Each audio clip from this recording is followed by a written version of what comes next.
enchanté de te voir. Pareil, je suis ravie de te voir et puis il fait beau aujourd'hui. Question du jour, question du moment, on est déconfiné.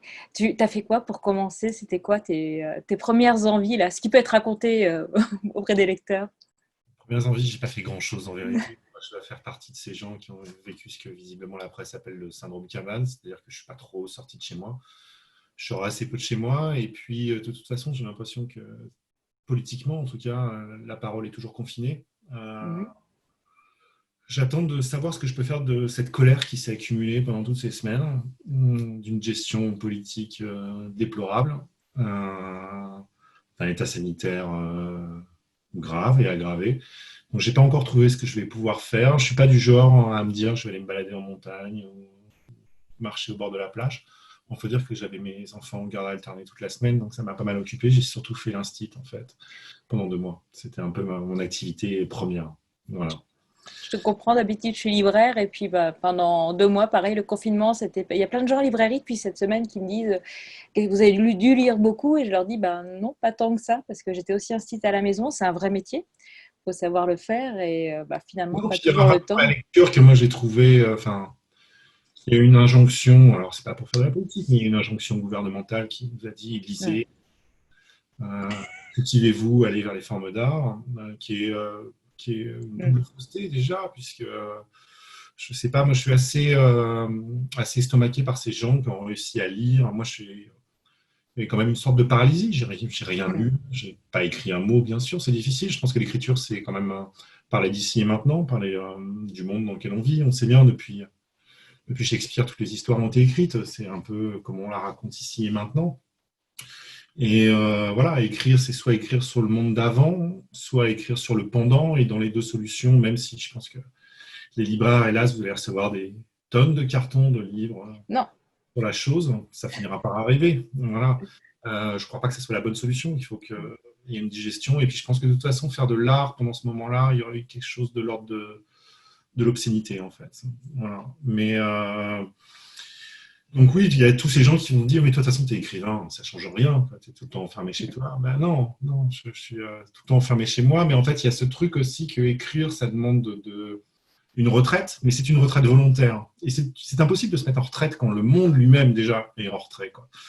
Donc voilà, en fait, ma première joie on va dire, de ce début du déconfinement, qui est un déconfinement sûrement temporaire, c'est que je vais pouvoir commencer à écrire et à lire. C'est ça ma première joie. Et pour les lecteurs qui ne te connaissent pas encore et qui se sont connectés aujourd'hui, est-ce que tu peux revenir un peu sur ton rapport à l'écriture? T'écris depuis que t'es gamin dans des carnets, des histoires, c'est venu Non, j'ai comment, ce jamais goût des eu mots? un rapport graphomane à l'écriture. Je suis pas je suis pas la personne qui écrivait dans des carnets quand il était petit ou comme les dessinateurs de BD qui faisait des dessins. Non, je suis devenu lecteur très très tard. Je suis devenu lecteur parce que j'insiste sur ce truc-là. Je pense que de toute façon, enfin, avant de devenir auteur, on devient lecteur. Mm. Et moi, je suis devenu lecteur très très tard, vers 16-17 ans. Et je pense qu'on devient lecteur le jour où on trouve un livre dont on a l'impression qu'il a été écrit pour rien que pour soi, quelque part. Et moi, il y a eu deux livres, enfin, deux auteurs qui sont arrivés un petit peu en même temps. D'un côté, un truc qui est très adolescent, en tout cas dans l'approche que j'en avais à l'époque, qui est à travers tout ce qui est la littérature fantastique 19e ou début de siècle. Moi, ça arrivait beaucoup avec Lovecraft. Et puis, une autre littérature qui arrivait en même temps, voilà, qui est Philippe Dian, que j'ai acheté un jour un peu par hasard dans un kiosque à journaux, alors que j'étais parti juste acheter des gitanes pour mon père à la base. Et puis, Dian, à l'époque, en tout cas, avait cette capacité à vous amener vers d'autres lecteurs, et enfin, vers d'autres lectures. C'est quelqu'un qui cite beaucoup, qui laisse comme des pierres blanches, donc il m'a ouvert à toute la littérature nord-américaine, Faulkner, Hemingway, et c'est un peu comme ça que d'abord je suis rentré dans la lecture. Après, l'écriture, c'est un pur hasard. Alors, on va pas se cacher, je crois que tu connais un peu l'histoire. Hein. J'ai un bon camarade qui s'appelle Jean-Luc Bizien, qui est auteur, hein, que j'ai connu par des activités parallèles qui sont des activités qu'on appelle le jeu de rôle, qui est un truc. Donc on s'est souvent caché pendant longtemps le pratiquer. Maintenant, c'est devenu à la mode, donc on se cache un peu moins. Qui lui est auteur de jeux de rôle, qui un jour je l'ai accompagné pour un salon du livre, pour déguster des petits fours mal décongelés et boire du champagne tiède. Et voilà, il m'a présenté son éditrice. Et voilà, et un jour de fil en aiguille, je me suis retrouvé comme ça un soir avec un contrat, alors que j'étais ingénieur, je suis ingénieur de formation, avec un contrat pour écrire un livre, j'avais 6 mois. Et voilà, je me suis dit, tiens, moi j'aime bien les challenges, je me suis dit, ben, je vais écrire.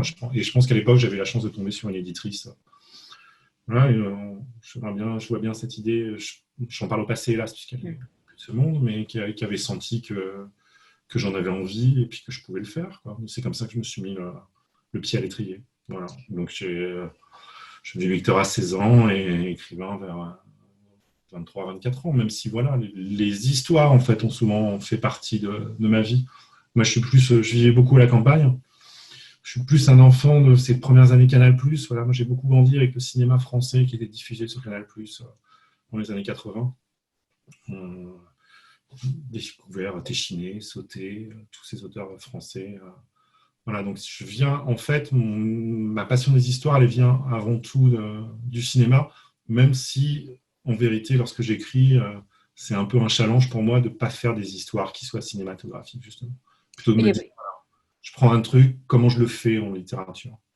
il y a beaucoup d'images, il y a beaucoup de sons dans tes textes. C'est pour que les gens puissent découvrir un peu tes textes. Je me suis dit, je vais m'amuser. On est le le 17 mai et on va, on va plonger tout d'un coup dans un texte. J'ai pris une page, je me suis dit, tiens, la rencontre, elle est à 19h. Je me suis amusée avec les chiffres et j'ai regardé ce qu'il y avait à la page 19 et je vais emmener les lecteurs. Je vais lire un extrait pour qu'on écoute la musique de tes mots. Et comme on sort du déconfinement, je trouve que c'est un texte. Moi, j'ai eu l'impression, de toute façon, quand on ouvre ton livre, c'est qu'on part avec toi. Et là, je suis dans une voiture. J'ai emprunté les petites routes qui traversaient l'île. La saison débutait. Les touristes nous avaient déjà envahis et j'ai préféré éviter le front de mer. Appâtés par la une des journaux, les reportages à la télévision, ils étaient arrivés plus tôt que d'ordinaire. Et la voie express souffrait d'embouteillages incessants. Je n'avais pas envie de m'y retrouver coincé, condamné à rouler pare-choc contre pare-choc jusqu'à la ville. L'Alpha, une Spider 1600 Duetto qui avait appartenu à mon père et encore avant à mon grand-père, sortait de révision. Je n'avais pas tenu son volant depuis des semaines et j'ai saisi l'occasion de vérifier le travail du garagiste. Je l'ai poussé dans les côtes. J'ai monté les rapports au sortir des épingles à cheveux. Les vignes que ma mère se partageait avec d'autres s'étendaient à perte de vue. Je n'y ai jeté qu'un regard absent. Et j'ai conservé le visage au vent. J'ai roulé au milieu de la chaussée à cheval sur la ligne blanche et à pleine allure, en me berçant des images que les derniers mots de Luigi avaient ressuscitées dans mon esprit. Donc les images, c'est aussi très cinématographique chez toi.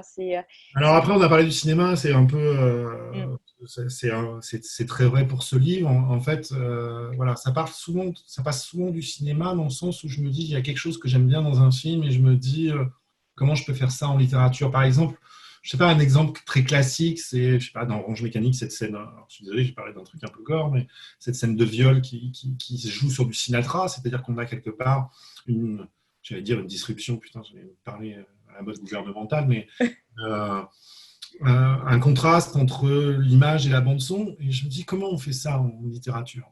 Là, le parti pris de départ, beaucoup, parce que j'avais envie de parler d'Italie quand même, voilà, qui fait aussi un peu partie de mon histoire personnelle, hein, de par mes origines. J'ai une vraie passion pour le cinéma, le néoréalisme italien, que ce soit les films d'Antonioni, de Rossellini, quelque part aussi de Fellini. Voilà. Et il y a quelque chose qui me fascine, notamment dans l'Aventura ou dans Stromboli de Rossellini, c'est le traitement de la lumière. C'est des films en noir et blanc où les blancs sont très cramés. Et je trouve qu'il y a quelque chose de fascinant dans le traitement de la lumière. Et c'est vraiment parti de ça, de me dire comment je pourrais voilà, traiter de la lumière, et donc par extension de la chaleur, de la sensation de température, etc., en littérature. Et c'est vraiment ça qui a guidé pendant très très longtemps, on va dire, la gestation de ce livre, même si après il y a beaucoup de choses qui se sont rajoutées, comme souvent, des choses qui sont au final invisibles dans le livre, et tant mieux. Et après, tu parlais de musique.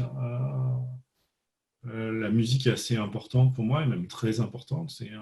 Pour moi, la musique est aussi importante Et que, on voit que une guitare derrière. l'eau, la nourriture ou la littérature. C'est-à-dire que je suis un peu incapable de passer une journée sans écouter assez longuement de la musique. Et voilà, j'avais envie de faire un travail sur la musique aussi. Il y a un auteur que j'aime beaucoup qui s'appelle Tanguy Viel, qui publie aux éditions de Minuit, Et j'avais lu une interview de lui qui m'avait assez fasciné. Je crois que c'est son premier bouquin où, en gros, il avait dit j'avais envie d'écrire un bouquin qui sonne comme un solo de jazz, comme un solo de Coltrane, même, très exactement. Et ça m'a toujours fasciné. Je me suis dit, c'est quoi la littérature qui sonne comme un solo de Coltrane? Sachant que moi, je suis assez monomaniaque avec la musique. Hein, voilà. Coltrane, voilà, si j'écoute un truc, voilà, il y a une période de ma vie, j'écoutais Coltrane et que Coltrane pendant 2 ans ou 3 ans. Sans en percer les mystères, d'ailleurs, c'est ce qui fait beaucoup les grands artistes. Et donc j'avais envie de ça, j'avais envie de travailler sur la musicalité, et c'est aussi comme ça que s'est bâti le texte. Alors, on n'a pas parlé du cœur de l'histoire encore, mais voilà, c'est une histoire avec 3 personnages, et je voulais que chacun des personnages ait une musicalité différente, voilà, et soit rattaché à un univers musical différent. Justement, je vais prendre quelques instants pour parler de L'île d'Elle, qui est publié aux éditions Anne Carrière. On va découvrir 3 personnages. On a d'abord Nani, qui est un ado qui est très nerveux là, parce qu'il va y avoir un événement important pour lui. Il y a une grande pianiste qui doit arriver chez lui. Il la récupère à l'aéroport. C'est pour l'anniversaire de sa mère, mais le plus important, c'est pour lui. Il a une vraie fascination pour cette femme, fascination qu'a eu son père avant lui. Et elle était vraiment adulée. Puis on va découvrir un autre personnage qui s'appelle Hugo, qui est son meilleur ami, je crois, depuis l'enfance. Hein. Ils se connaissent depuis apparemment qu'ils sont gamins, ils sont très proches. Et c'est un autre personnage, lui, qui est plus. On sent que la vie n'a pas été facile pour lui. Il doit se débrouiller, faire des petits boulots, même si c'est un ado. Des fois, il y a un petit peu de magouille dans l'air. Et puis il y a Sophia qui est là, qui est la troisième du groupe, un petit peu plus en retrait, qui observe le monde. Et ces 3 ados vivent les choses de manière très intense et tu leur as donné à chaque fois un temps de parole. La narration est à la première personne, comme quand je lisais l'extrait. On était avec Nani, on était avec lui en voiture. Puis tout d'un coup, on va être dans la tête d'Hugo et on finira dans la tête de Sophia. Donc c'était cette envie aussi vraiment de... Tu prends le lecteur et tu l'incarnes à chaque fois dans un personnage différent. Il y a des effets de caméra, c'est ce que je m'étais dit avant même que tu parles du cinéma. Quand on lit ton roman, on va avoir des effets de caméra, ce qui fait que la même scène, on va pouvoir la voir différemment par différents personnages. Donc c'était cette envie aussi de jouer. Il y avait une vraie, ouais, il y avait une vraie envie de jouer. Moi, j'aime bien voilà, avoir. Je fais une formation scientifique, donc j'aime bien qu'il y ait des dispositifs, des choses comme ça, parfois un peu trop. Donc j'essaye de me calmer. Heureusement, en plus, j'ai eu présentement un chouette éditeur, la personne de Jean-Baptiste Gendarme, qui m'a bien calmé sur certains de mes dispositifs en me disant que voilà, il ne faut pas faire monsieur plus. Des fois, il faut, pour que les choses soient efficaces, il faut en enlever. Mais ouais, j'aime bien, voilà, qu'il y ait des. Et l'un des dispositifs, mais qui était très important pour moi, qui était en fait parce que le cœur du roman, voilà, on ne part pas avec des préceptes de ce qu'on veut raconter, mais il y avait quand même l'idée de dire que c'est pas parce qu'on communique qu'on se comprend. Je veux dire, ça, on le vit tous au quotidien, quoi. C'est pas parce qu'on vit la même scène qu'on la vit de la même façon. Et j'avais envie de forcer ce trait-là. Effectivement, le livre est organisé autour d'une. Il y a une scène centrale qui est une grande fête et qui est racontée plusieurs fois et selon des points de vue et, différents. Et voilà, les choses se passent pas véritablement pareil. Même il y a des personnages voilà, on a l'impression qu'ils sont habillés d'une façon parce qu'on pose un regard sur eux. J'en sais rien, par exemple, le personnage féminin, on a l'impression qu'il va être habillé d'une façon très outrageante parce qu'il est vu par un personnage qui désire cette femme. Et puis quand c'est le personnage dont c'est la mère, il la voit juste d'une façon un peu naïve. Et ça, c'était vraiment, ça, c'était le cœur du travail, en fait. Je ne sais pas si c'est des effets de caméra, oui, il y avait vraiment cette volonté déjà de leur donner une voix à chacun. Euh, Après, l'écriture à la première personne, moi, c'est quelque chose dont je ne saurais plus me départir. Mes premiers bouquins, ils n'étaient pas écrits comme ça, et je crois que c'est la vraie force de la littérature, c'est qu'on peut reproduire une pensée, alors qu'un film, on est toujours extérieur, en quelque sorte. Alors après, ça peut se discuter, mais voilà, il y a toujours l'écran, la littérature a cette force à la première personne de reproduire des pensées voilà, dans notre propre esprit. Et ça, c'est une arme. Voilà. On dit souvent, tout à l'heure, je parlais des armes qu'ont le cinéma et qu'a pas la littérature. Et là, vice-versa, on a des armes qu'ont pas le cinéma. Donc, et moi, j'aime ça. J'aime. Je crois qu'on est écrivain essentiellement. Mais souvent, on me demande, j'en sais rien, quel boutier tu aurais voulu faire, un truc comme ça. Moi, il y a plein de trucs qui m'intéressent, mais il n'y a que la théorie. Je ne sais pas, par exemple, à un moment, j'ai voulu faire un truc sur les échecs. J'étais fasciné par les champions du monde d'échecs qui ont tous tiré complètement malades, etc. Donc je me suis mis aux échecs. Et je me suis aperçu que les échecs en eux-mêmes, le jeu ne m'intéressait pas, c'est toute l'histoire qu'on raconte. Voilà, j'avais envie de.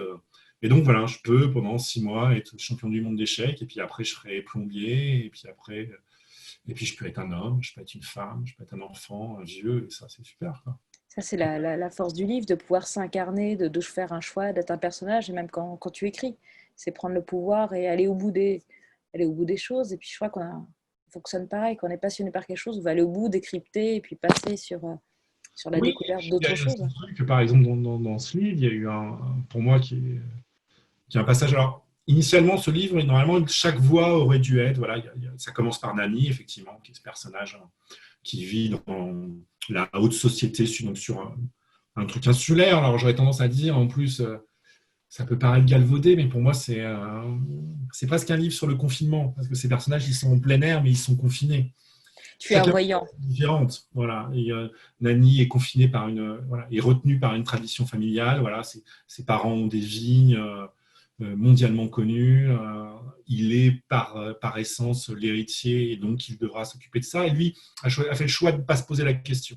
Hugo, qui est dans les petits trafics et qui n'a qu'une envie, lui, c'est de se tirer. Et puis, il y a cette jeune fille, donc Sophia, qui est là pour un an, qui observe ces deux garçons s'empêtrer dans des histoires d'amour impossibles, cachant en vérité un certain nombre des sentiments qu'elle ressent pour eux. Et c'est pareil, elle est prisonnière de cette île pour un an. Donc, il y a aussi cette notion. Ouais, une île, c'est très. Enfin, il y a cette figure de la littérature l'île est souvent utilisée en figure en littérature, en philosophie. Et une île, c'est très spécial. En fait, quand on n'y est pas, on n'a qu'une envie, c'est d'y aller. Je pense qu'il y a plein de gens en ce moment qui rêvent de Polynésie, de Corse, tout ça. Et puis souvent, une fois qu'on y est, en fait, on n'a qu'une envie, c'est de s'en casser, quoi. Donc il y avait aussi, voilà, je ne sais pas pourquoi je me mets à parler de ça, mais Bah, Lille, on parlait des personnages, et puis Lille est un des personnages du roman, de toute façon. Lille, on la sent, elle est incarnée aussi dans le texte. ça, Et c'était le travail le plus important. Moi, mm, j'aime beaucoup, et euh, depuis les premiers bouquins que j'ai faits, qui étaient des bouquins donc, pour ados chez Bayard il y a quelques années, qui se passaient chacun dans une grande ville européenne, et je me souviens qu'à l'époque, je disais que le premier personnage, c'était la vie. Je pense, alors après, on peut faire des généralités. En littérature, il y a quand même deux types de littérature. Il y a des littératures qui s'intéressent à la temporalité. Voilà, c'est une grande tradition française. Il y a Proust, mais il peut y avoir aussi, par exemple, Claude Simon. Et puis, il y a une tradition littéraire qui est peut-être plus utilisée chez les Américains, et encore, j'en sais rien, qui est plus une littérature de la géographie. Voilà. Et voilà, on pense à Faulkner, on pense à Hemingway. Et il y a une phrase d'Olivier Adam qui dit ça et qui me va assez bien. Il dit que pour lui, un livre, c'est avant tout quelqu'un quelque part. Et moi, ça commence toujours comme ça, c'est quelqu'un quelque part. Et c'est même le quelque part en premier. Voilà. là, quelque part, la question que je me suis posée, est-ce que tu es sur une île pour écrire? Parce que quand on te lit, moi j'ai pensé aussi à Jon Kalman Stephenson, qui est un auteur islandais d'Entre ciel et terre. Il est en Islande quand il écrit, et puis on sent cette île qui te protège, qui t'enferme, et qui te pousse peut-être à aller plus haut dans l'écriture, avec ce côté un peu du rêve qu'il peut y avoir aussi dans tes textes. On retrouve ça aussi avec Haruki Murakami dans Chronique de l'oiseau à ressort, ce japonais, pareil.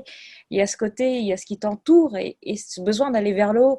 Et je trouve qu'on retrouve ça dans tes textes. Est-ce que tu étais sur une île pour écrire? Est-ce que tu étais en Non, Corse pas du tout. Alors, en fait, j'ai une spécificité. Je suis incapable d'écrire sur un endroit que je connais, en fait. Si D'accord. je dois écrire, voilà, je suis un auteur de la géographie, mais je suis incapable d'écrire. Si jamais, par exemple, j'avais été, bon, voilà, c'est une géographie un peu inventée, qui n'est pas précisée. Moi, j'aime bien aussi travailler sur une géographie floue, pour qu'il n'y ait pas, voilà, pour qu'on ne dise pas, oui, non, mais là, quand tu tournes la rue, tu n'arrives pas sur la place. Enfin, voilà. Ce que connaissent, par exemple, les auteurs de romans policiers ou même de romans historiques, où on vient leur souligner les problèmes de cohérence historique. Il n'y Moi, avait j'aime pas la rue. voilà, j'ai un truc un peu faulknerien, j'aime inventer une géographie.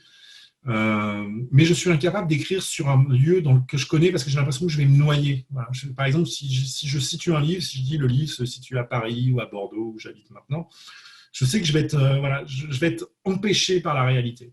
Et surtout, ce qui m'intéresse, c'est d'être dans un endroit, voilà, le livre, voilà, on peut le dire, il se passe plus ou moins dans les îles éoliennes. Enfin, c'est une géographie qu'on imagine comme ça. C'est une île volcanique au milieu de la Méditerranée, assez petite. Donc voilà, il y a quand même une forte référence à Stromboli.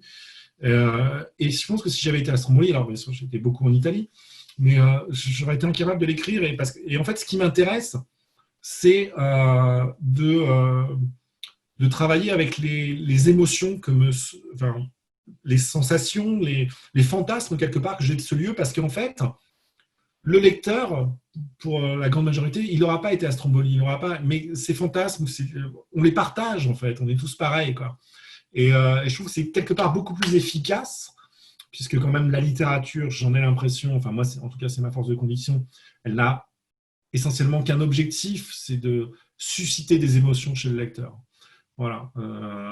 Et si possible, le changer. Voilà, on aime tous les livres où, quand on les ferme, on se dit qu'on n'est plus le même, quoi, que notre regard sur le monde a changé. Et je pense que voilà, si je travaille avec le fantasme que j'ai des lieux, et ben, ça va parler au lecteur. Alors après, j'ai une petite anecdote, c'est qu'il y a un stagiaire dans le monde de l'édition qui a lu ce bouquin et qui m'a fait un très chouette compliment. Le type, c'était un petit jeune, le type était sicilien, donc il connaissait très bien les éoliennes. Et quand il a lu, il est venu me voir et on a parlé un petit peu. Et il m'a dit, c'est dingue, on s'y croirait, quoi.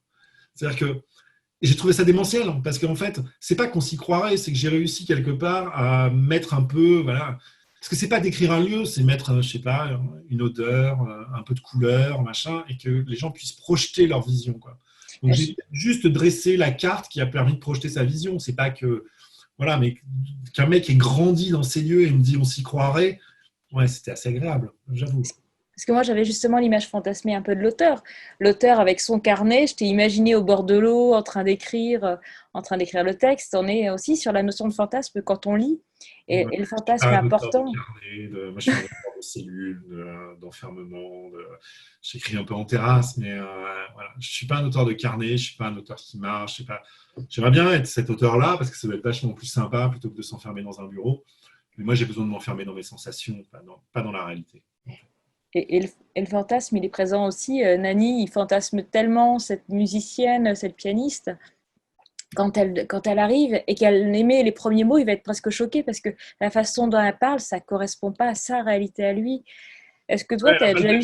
elle n'a pas sa voix, ce qui est souvent le cas d'ailleurs, hein, quand on a des chanteurs ou des gens qu'on aime, quand on parle avec eux ou quand on entend leur voix est en décalage avec, parce que la voix chantée est une voix travaillée. Mais effectivement, alors, il reçoit cette pianiste pour de fausses raisons. Il reçoit cette pianiste soi-disant pour l'anniversaire de sa mère. Mais voilà, son père est disparu des années auparavant. C'était quelqu'un qui avait une propriété viticole mondialement renommée, qu'il a fondée lui-même quelque part. Et puis d'un jour au lendemain, on ne sait pas pourquoi, il s'est mis à se passionner pour le jazz, à courir le monde et à monter un label essentiellement pour produire cette jeune femme à l'époque qui était inconnue. Donc rien n'est précisé, on ne sait pas s'il y a une histoire charnelle ou même platonique. Mais en fait, Nani a projeté, c'est peut-être le truc d'histoire des fans, projeter la totalité de ses fantasmes sur cette fille qu'il n'a jamais rencontrée. Qu'est-ce qu'il attend? Il y a aussi quelque chose de très, pour moi, enfin, qui est aussi une trame importante dans ce bouquin qui a quand même beaucoup de références à Ulysse, à l'Odyssée. Voilà. En vérité, ce qu'il n'attend pas, enfin, ce qu'il souhaite secrètement, c'est que cette femme arrivant, son père va revenir, son père disparu. Et puis, c'est le moment où se confronte le fantasme avec la réalité. Et il s'aperçoit que non seulement ce n'est pas exactement comme il l'avait attendu, mais ça va être bien pire, en fait, parce qu'il va se passer des choses qu'il n'avait pas du tout prévues, en vérité. Parce que tu joues aussi avec les codes du genre, on est proche du roman noir par moment, on se demande si ça ne va pas basculer. Voilà, on se demande. Moi, ce que j'ai aimé, c'est le fait de me dire où je mets les pieds. Il peut y avoir quelque part du danger à tout moment. Ça peut basculer, soit comme tu dis, peut-être dans le charnel, peut-être dans le drame, et on se rapproche par moments des codes du roman noir. Donc, c'est Alors, intéressant d'avoir ces... mais c'est quelque chose, peut-être qu'il faudrait que j'arrive à en lire. J'en ai lu un petit peu, mais par contre, c'est un code que j'aime beaucoup. Et ce que j'aime beaucoup, c'est un peu, pour moi, c'est à l'utiliser. Enfin, la métaphore qui est idéale pour moi, c'est Pulp Fiction. C'est-à-dire que Pulp Fiction, c'est cette histoire de mallette, vous savez. Enfin, on ouvre la mallette comme ça, et enfin, on vous les voit ouvrir la mallette, on ne sait pas ce qu'il y a dedans. Ou alors, ça peut être comme chez Lynch, où on a toujours l'impression que, dans les films de David Lynch, on a toujours l'impression qu'il y a quelque chose qui nous manque. Et je pense notamment à Lost Highway, où à un moment, il y a ce mec-là, un peu zarbe, il murmure quelque chose à l'oreille. Et moi, j'ai l'impression que tout d'un coup, on a l'impression qu'il dit la chose qui nous manque pour comprendre tout ce qu'on n'a pas compris dans le film. Et moi, j'aime bien que, voilà, là, par exemple, il y a une histoire de mal-être remplie, effectivement, c'est très, très Pulp Fiction pour le coup, hein. Un trafic voilà, très, très méditerranéen. On ne sait pas trop ce il trafique un truc, mais on ne saura jamais ce qu'il y a dans la mallette, parce qu'au final, on s'en fout.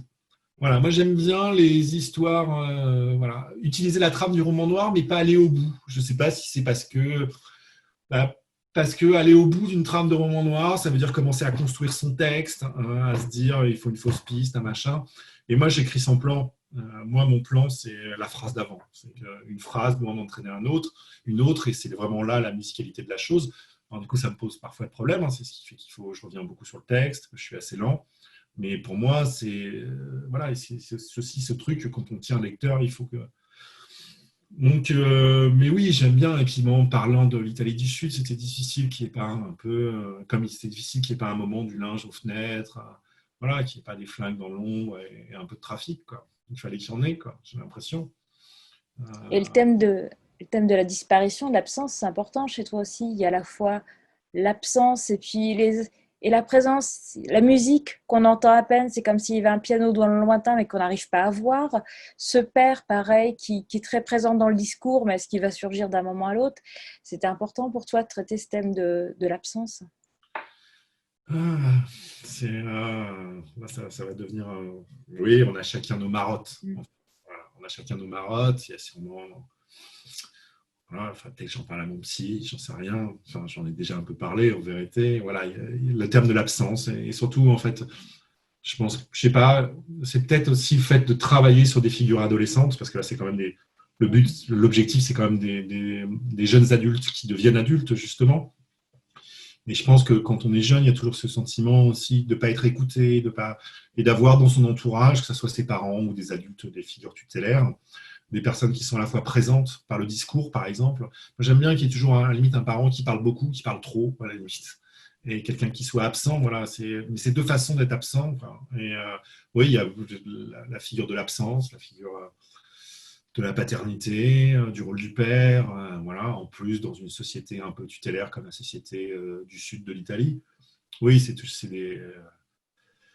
Donc c'est le chant, voilà, c'est quelque chose qui est très présent dans mes livres pour adolescents par l'école des loisirs auparavant.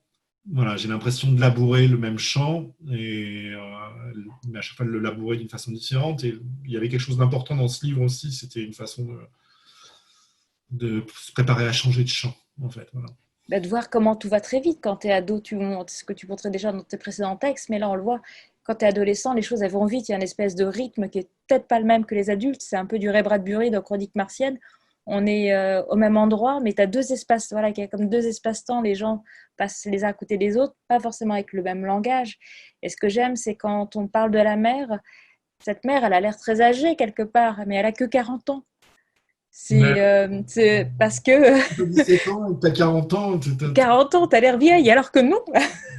Et j'ai trouvé ça intéressant, c'est qu'on Il est y a dans le regard le de regard l'ado. en plus des garçons, il y a quelque chose, voilà, il y a deux garçons, il y a son fils, donc il la trouve un peu âgée, et puis il y a son pote qui, lui, la trouve plutôt très désirable.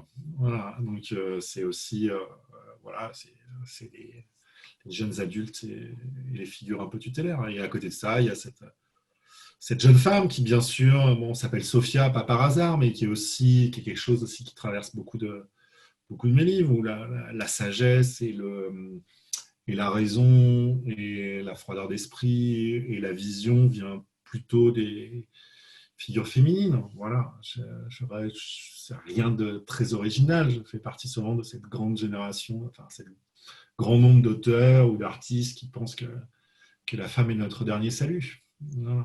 elle a un côté muse et puis en même temps, les muses, elles sont différentes. Donc, laquelle elle est exactement, c'est ça qu'on découvre au fur et Elle à est mesure. changeante, je pense c'est quelqu'un. J'aime bien. Après, j'aime bien aussi beaucoup les ados ou les personnages qui ont un rapport physique au monde. C'est une personne qui a du mal à parler. Voilà. Elle a du mal à parler, à exprimer au quotidien, mais à exprimer aussi ses sentiments. Et donc, elle a un rapport très physique au monde par rapport aux deux garçons qui sont plus en retrait ou qui s'agitent beaucoup, quoi. Et je pense que voilà, je pense que les femmes, ou en tout cas la part de féminité qu'il y a en moi, euh, elle a un rapport beaucoup plus physique au monde. Et c'est comme ça que je voulais la rendre, quoi. Et on sent bien que c'est un personnage, je trouve, voilà. Enfin, pour moi, c'est le personnage clé. Voilà. La dernière partie, donc, qui est la partie rédigée par Sophia, donc, qui est assez courte, hein, qui est Mm. donc, beaucoup raccourcie, mais à juste titre, sur conseil éditorial. C'est pour moi la partie. Je pense que tout le livre est fait pour arriver là. Enfin, pour moi, c'est vraiment très important. Voilà. Tout le livre est arrivé là. Et c'est à la fois, voilà, on n'est plus que dans la nature. Il y a une sorte de sagesse et de rapport au monde, au temps et à la vie qui est important. Le rapport au temps, Nathalie nous le rappelle en Ouais. apparaissant. Belle transition, hein. Je vous laisse finir, je vous laisse finir. Je vous écoute avec beaucoup d'attention et c'est passionnant. Non, bah écoute, après, on n'a pas le temps de parler que ça du livre, mais moi, j'aime pas trop parler des histoires, donc voilà, après, c'est.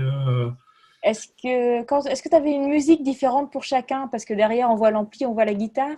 Est-ce que quelque part, chaque personnage t'avait mis. Ouais, il y avait. Non, mais j'aime bien Voilà. te voir jouer de Il y la avait, guitare, il y c'est avait sympa aussi. c'est, alors, j'écris pas en musique, mais la musique est très importante, et comme je l'ai dit tout à l'heure, voilà, il y avait, moi, le jazz est très important, que ce soit vocal ou.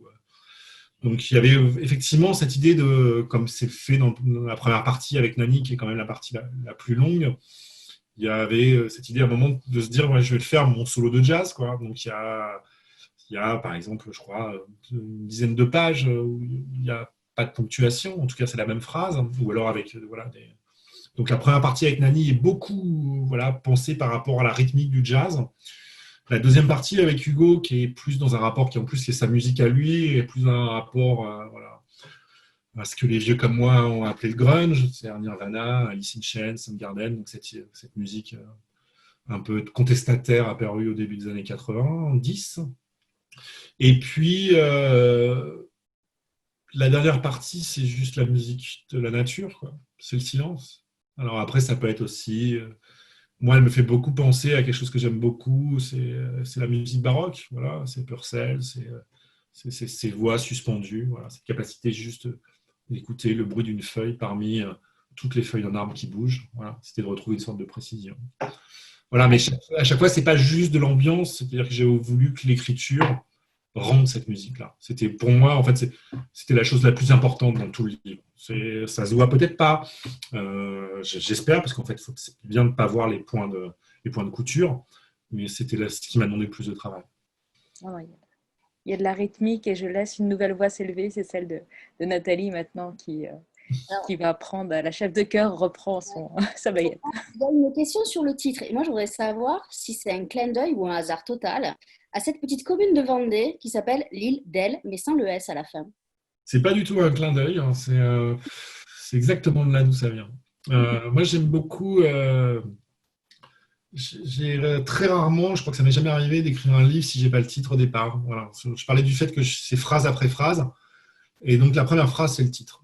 Voilà, il se trouve que c'est un itinéraire que j'ai fait plusieurs fois en vacances, voilà, de Bordeaux à monter en Bretagne et par la Vendée. Et j'arrivais à chaque fois à un panneau. Je suis jamais allé dans ce village.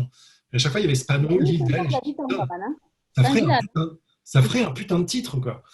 Et c'est de là qu'est venu le dire, mais en fait, l'île, bah, du coup, ça me fait penser à Stromboli, ça me fait penser à la lumière. Donc, tout est découlé de là, ouais. Après, je voulais qu'il y ait plusieurs filles. Donc, ou que la figure, après, le S, c'est juste pour dire que voilà, il y a plusieurs personnages féminins qui, pour moi, en fait, sont quasiment le même personnage en vérité. C'est juste, voilà, ça montre la multiplicité de la figure féminine. D'accord. Et si ton livre était un morceau de jazz, ça serait lequel? Voilà, j'en sais rien, ça peut dépendre de plein de jours. Je pense qu'il y a un morceau que j'aime beaucoup et qui revient assez souvent, qui est Olé de John Coltrane, c'est un morceau de 25 minutes. Voilà, qui laisse le temps de s'installer les choses. En plus, il y a Eric Dolphy à la flûte derrière. C'est un peu un nirvana. Ouais. Je vous le conseille, hein, soit pour le repos, à un ou à plusieurs. Voilà, c'est parfait. J'ai écouté avec beaucoup d'attention ce que tu as dit parce que moi, j'ai pas encore lu ton livre. Et tu disais qu'au cinéma, on travaillait beaucoup sur la lumière. Toi, j'ai l'impression que tu as travaillé beaucoup sur les silences. Donc, on a bien compris que c'était très important. Est-ce que ça a un rapport? Est-ce que toi, tu as voulu traduire ce travail de lumière en C'est quelque silence? chose que j'ai pas vu comme ça. Moi, après, voilà, ça vient plus d'une expérience personnelle. Mon père était napolitain. À Naples, on se tait. Parce que si on parle, on peut dire des bêtises. Et quand on dit des bêtises, on peut prendre une balle dans la nuque. Donc, il y a un rapport dans la culture méditerranéenne au silence très important. Et donc, c'est quelque chose que je voulais travailler. Les gens parlent, voilà, c'est quelque chose qu'on peut retrouver encore, sans rentrer dans la parodie, mais voilà, la parole a un sens, on parle très peu, mais oui, peut-être qu'il y a un lien. Et après, il y a aussi il y a assez peu de dialogue, en vérité. Parce que le dialogue, je trouve que c'est le plus difficile à écrire, et parce que je suis un grand lecteur d'Hemingway, qui est juste pour moi la grosse star énorme des gestions de dialogue. Et je pense qu'il y a beaucoup de... Je sais pas, il y a beaucoup de livres, moi je lis les dialogues, des fois je me dis, ça va pas. Voilà. Donc j'ai un peu une sorte d'appréhension avec les dialogues.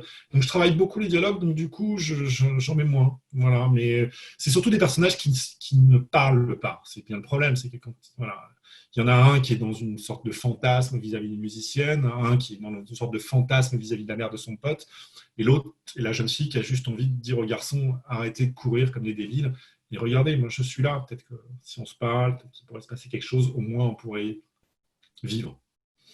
Alors, il y a un aussi qui voudrait savoir, est-ce que c'est plus facile de prendre des personnages qui sont jeunes? C'était une vraie volonté ou c'était trop compliqué de mettre des jeunes adultes ou des adultes tout simplement? Je sais pas, moi j'ai un rapport à l'âge et tout ça, je sais, j'ai jamais trop ce que ça veut dire. Il se trouve que je pense que je travaille beaucoup la figure de l'adolescence, ce qui ne veut pas dire que ce sont toujours des livres pour adolescents. Ça a été le cas, même moi j'ai un souvenir, le premier livre que j'ai publié à l'école des loisirs, qui s'appelle Là-bas, qui est une réflexion sur le 11 septembre et sur la télévision. Geneviève Brisac, qui à l'époque était éditrice à l'école des loisirs, m'avait dit, je ne sais pas si c'est un livre pour ados, mais on va le faire. Donc, la seule réponse que je pourrais te dire, en fait, c'est pour moi, je me vois comme un... Parce que voilà, mon père a commencé comme maçon, donc pour moi, écrivain, c'est vraiment un truc très, très manuel. Hein. Moi, je monte un mur, hein, je choisis une pierre plutôt qu'une autre. Et donc, je ferai un parallèle avec les sculpteurs, quoi. Pourquoi un sculpteur travaille plus le métal que le bois, etc. Moi, c'est le matériau que j'aime bien travailler. Je pense essentiellement savoir pourquoi. Tout à l'heure, je disais à Sophie que pour moi, la littérature, elle est là pour transmettre des émotions.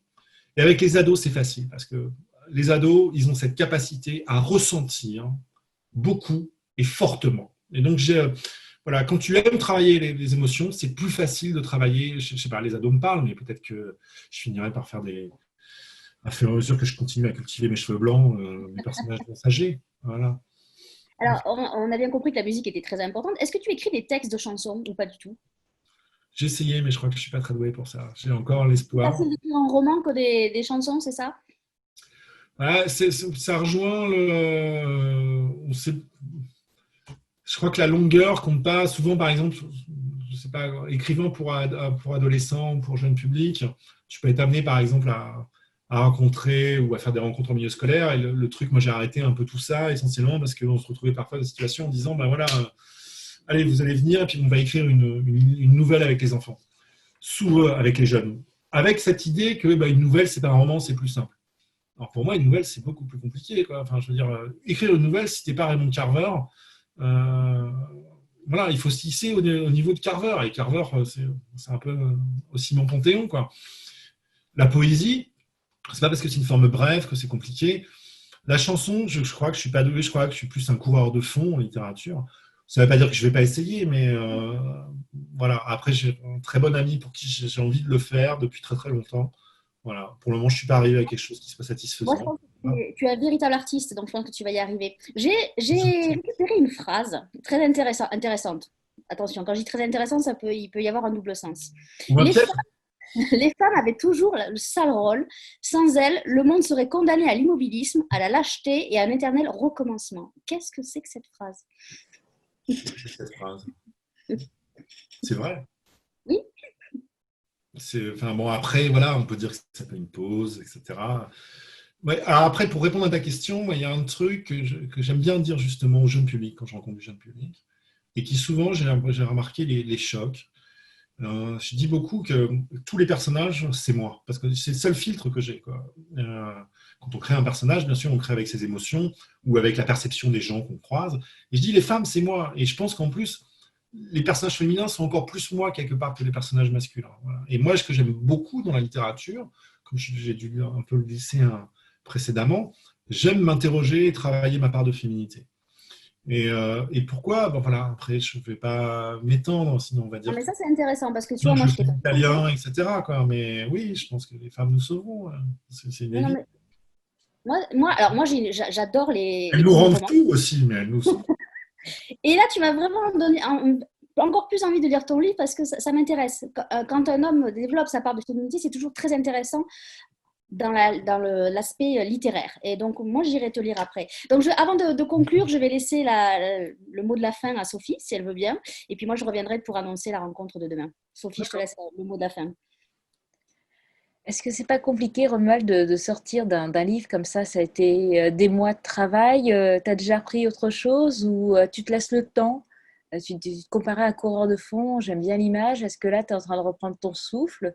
Tu savoures ou tu as besoin de toujours courir, quoi? Même si tu es dans ton On va faire bureau? politique, on c'est- continue, le problème, c'est qu'on sait bien, c'est pas des mois de ma vie. Ce livre, c'est 7 ans de mon existence. Je l'ai commencé en septembre 2012. Il se trouve que c'est un livre en plus où, voilà, pendant tout le temps où je l'ai écrit, je l'ai beaucoup remanié parce que je voulais arriver à une sorte. C'est pas de perfection parce que c'est toujours. Je déteste les objets parfaits. J'espère qu'il est plein d'imperfections, mais quelque chose dont je serais tout le temps fier, où je pourrais me dire, voilà, j'ai fait du mieux que je pouvais. Bon, il se trouve que la vie m'a pas beaucoup ménagé pendant. Voilà, j'ai eu beaucoup perdu des proches dans mon cercle familial, voilà, très serré, donc sur un livre qui s'interroge beaucoup sur la famille. Donc voilà, c'est 7 ans de ma vie. On sait bien que 7 ans de ma vie, voilà, il est resté un mois sur les tables. Après, on a tiré les rideaux, hélas. Donc voilà, repartir après ça, oui, j'ai quelque chose, un roman peut-être pas, j'ai envie de changer. Voilà, je travaille sur une forme un peu différente. Je travaille sur un roman graphique actuellement. Probablement, je referai entre deux un roman pour la jeunesse. Hein. J'ai voilà, une idée qui est en cours. Mais la suite, ça rejoint un peu ce qu'on disait au départ, c'est-à-dire que on sort de ce confinement qui est pour moi par essence une période anti-créative et qui en aucun cas, et que j'ai pas eu du tout envie de lui offrir ma création, enfin de m'offrir mon esprit créatif. Voilà, je trouve qu'il ne le méritait pas, que c'était une période dégueulasse et que j'attends que le monde revive parce que voilà, je suis un écrivain de cellule, mais j'aime bien regarder les gens passer, quoi, quand même.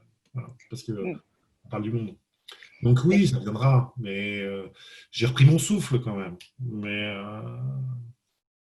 Ouais, mais il y a un côté récit cosmogonique, quoi, du chaos naît la lumière. Je trouve que tu as bâti vraiment, moi ça fait longtemps que je te lis, je trouve que tu as vraiment monté une étape, tu es passé à autre chose avec ce roman, il y a beaucoup de choses, c'est beau, il y a plein de mots, on parlait il y a du rythme, il y a cette respiration que tu nous apportes, et puis les questionnements qu'on a tous avec l'âge, les gens qu'on laisse partir, ceux qu'on ne veut pas voir partir aussi, et c'est tout le bouillonnement de l'ado, c'est comme le volcan, quoi, ça bouillonne, et moi j'invite les lecteurs à aller rôder près du volcan avec tout ce que ça représente de beau et de dangereux, un volcan. je te remercie beaucoup. Merci beaucoup. Merci beaucoup à tous ces gens donc, que je n'ai pas eu le plaisir de voir. J'espère qu'on ne vous a pas trop ennuyé. Et surtout, la principale des choses à ne pas oublier, c'est que la littérature n'est pas inutile. La littérature nous permet à penser, nous permettra sûrement de changer les choses, puisque les gens qui sont censés les changer ne les changent pas. Et donc, pour ça, il n'y a qu'un seul outil, et cet outil, ça s'appelle le libraire. Le libraire indépendant. Donc, Merci. pouvez les voir. Vous attend. Donc, je rappelle que ton livre, L'île d'Elle, est sorti aux éditions Anne Carrière et qui va vivre une seconde vie. Et j'incite nos spectateurs et les gens qui ne l'ont pas lu à faire comme moi, qui va aller demain aussi en librairie, parce que les libraires achètent aussi des livres, parce que c'est important d'acheter des Et livres. les auteurs aussi. Soutenir les auteurs, parce que c'est les grands oubliés et nous ne serions pas les libraires que nous sommes sans vous, sans toi. Donc voilà. Donc demain, je serai toujours là à 19h avec Frédéric Couder, qui n'a rien à voir avec ma famille ni avec Frédéric de Guelt. C'est un bon mixte entre Frédéric de Guelt et Nathalie Couder. Pour Yona ou le chant de la mer aux éditions Héloïse d'Ormesson. Je vous remercie beaucoup pour ce beau moment. C'était passionnant. Merci Sophie. Merci beaucoup. Merci Romuald, beaucoup, Nathalie. roman. Et puis, je rappelle que toutes les informations sont disponibles sur notre site internet unendroitoualler.com avec le chiffre 1 pour faire un endroit. Voilà. Je vous souhaite une belle soirée. Attention, on va se quitter. On va se plonger dans le noir. Je vous dis à bientôt. Et puis, Merci, à très Nathalie. bientôt. Merci, Frédéric. Merci tout le monde.